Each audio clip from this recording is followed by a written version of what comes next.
आतमध्ये कोण आहे आतमध्ये? तुम्ही बाकीच्या लोकांना का आतमध्ये जाऊ देताय? अलाउड नाहीये.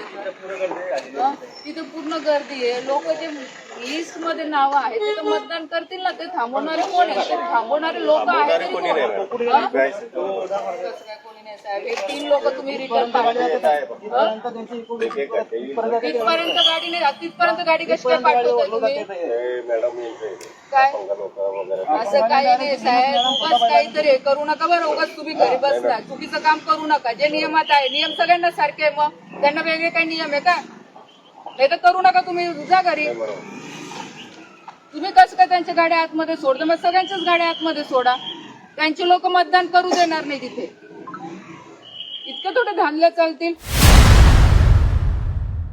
हॅलो साहेब, इथे 17 मध्ये पण लोक पाठवा. आता ते त्यांचे लोक बूथ मध्ये कसे काय जातील? सगळीकडे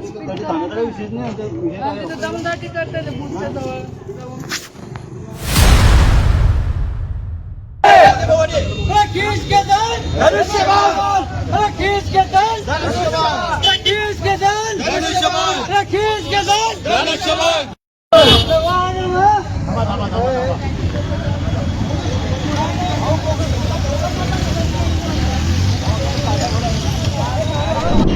बघा, हे चुकीचं काम मला लक्षात आलं. मी अधिकाऱ्यांना घेऊन आली. इथे सांगितलं की आतमध्ये कोणी थांबणार नाही. शिवाय बूथ जो एजंट असेल तोच थांबेल किंवा उमेदवार प्रतिनिधी जाऊ शकतो.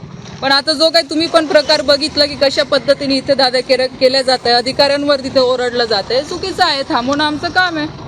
या संदर्भात काही तक्रार वगैरे केली नाही का तुम्ही? तक्रार आता मी जस्ट एसपीशी बोललेलीच आहे या संदर्भात. कोण करताय? काय सांगाल ताई? आता तुम्हीच तर बघितलं कोण आहे तिथे.